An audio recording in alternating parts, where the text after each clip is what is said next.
Python की दुनिया में एक सवाल है जो हर डेवलपर के सामने कभी ना कभी आता ही है। लिस्ट इस्तेमाल करें या टपल? और जानते हैं ज्यादातर बहस कहां जाकर अटक जाती है? परफॉर्मेंस पर। लेकिन क्या ये स्पीड वाली बात सच भी है या सिर्फ एक सुनी सुनाई बात है, एक मिथक? चलिए आज इसी की तह तक जाते हैं और पता लगाते हैं कि हकीकत क्या है। तो ठीक है, बातों से आगे बढ़कर सीधे मुद्दे पर आते हैं। परफॉर्मेंस का सवाल है तो क्यों ना कुछ असली डेटा, कुछ रियल वर्ल्ड बेंचमार्क्स को देखा जाए।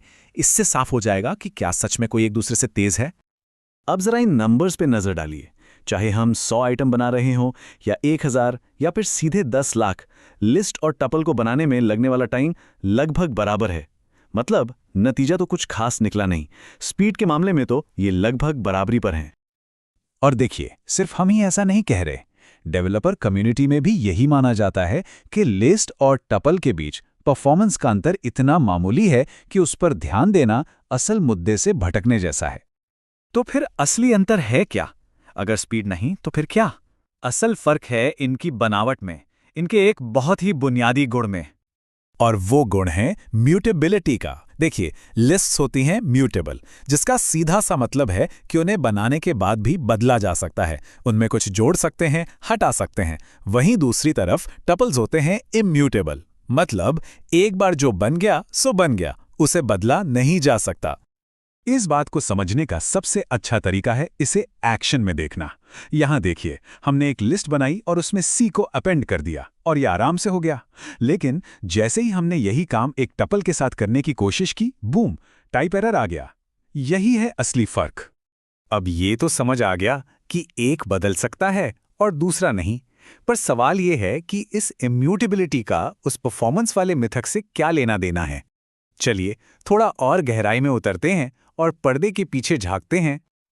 ये बहुत मजेदार है। जब पाइथन एक ऐसे टपल को देखता है जिसमें पहले से तय वैल्यूज हैं, तो वो बहुत स्मार्ट काम करता है।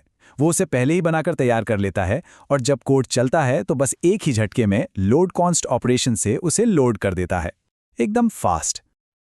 लेकिन लिस्ट के साथ ऐसा नहीं होता, भले ही उसमें वही वैल्यूज क्यों ना हो। पाइथन को उसे हर बार जब भी कोड रन होता है एक एक करके बनाना पड़ता है। पहले 10 को लोड करो, फिर ABC को, और फिर बिल्ड लिस्ट से लिस्ट बनाओ। इसमें ज्यादा स्टेप्स लगते हैं। और ये फर्क सिर्फ बनाने के तरीके में ही नहीं, मेमोरी में भी दिखता है। देखिए, लिस्ट को हमेशा इस बात के लिए तैयार रहना पड़ता है कि उसमें कुछ नया जोड़ा जा सकता है। इसलिए वो जरूरत से थोड़ी ज्यादा मेमोरी लेकर चलती है। जबकि टपल का साइज तो फिक्स्ड है, तो वो उतनी ही जगह लेता है जितनी जरूरी है। इसीलिए टपल अक्सर मेमोरी में छोटे होते हैं। लिस्ट का ये ज्यादा मेमोरी लेने का तरीका असल में बहुत चालाकी भरा है। होता यह है कि पाइथन पहले से ही कुछ खाली स्लॉट बना देता है। जब भी आप कुछ अपेंड करते हैं तो वो आइटम सीधे उस खाली स्लॉट में चला जाता है, जो कि बहुत तेज होता है। और जब सारे स्लॉट भर जाते हैं तभी पाइथन लिस्ट का साइज बढ़ाता है। ये एक स्मार्ट तरीका है जिससे अपेंड ऑपरेशन ज्यादातर समय बहुत फास्ट रहता है। ठीक है, तो हमने टेक्निकल बातें तो समझ लीं। एक बदल सकता है, दूसरा नहीं। एक ज़्यादा मेमोरी लेता है, दूसरा कम।